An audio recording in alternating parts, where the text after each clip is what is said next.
ዛሬ ደግሞ ስለ አንድ ኬዝ እናወራለን። ይሄ ታካሚያችን ሙሉ ህክምናውን ለመጨረስ 2 ዓመት ተኩል አካባቢ ነው የፈጀው። የብሬስ ህክምና እንደዚሁም ደግሞ ከብሬስ ህክምናው በኋላ የኢምፕላንት ህክምና። አንድ ሰው ጥርሱ በተለያየ ምክንያት ከጎደለ የምንጠቀማቸው የህክምና አማራጮች አንዱ ኢምፕላንት ነው።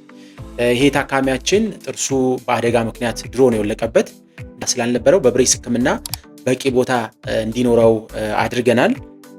እንደምትመለከቱት ይሄ ታካሚያችን በብሬስ ህክምና በቂ ቦታ ካገኘ በኋላ ወይም ደግሞ ክራውኑን የምናስቀምጥበት በቂ ቦታ ካገኘን በኋላ በምትመለከቱት መልኩ ኢምፕላንቱን ወይም ደግሞ ቲታኒየም ስክሩ ቀብረናል።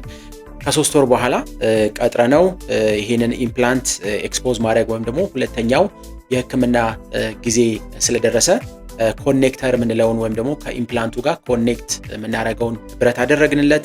ይሄን ብረት በምትመለከቱት መልኩ ካደረግን በኋላ ይሄ ብረት ለ10 ቀን እንደዚህ ተቀርጾ ይቀመጣል። ወይም ደግሞ በምትመለከቱት መልኩ ቀርጸን ካስቀመጥን በኋላ እዛ ላይ ዚርኮኒያ ክራውን ወይም ደግሞ አርቲፊሻል ጥርሱን ሰርተንለታል። መጨረሻም ላይ እንደምትመለከቱት በሚያምር መልኩ አጠገብ ያለውን ክራውን ወይም ደግሞ ፊት ለፊት ያለውን ጥርስ የሚመስል ጥርስ አድርገንለታል።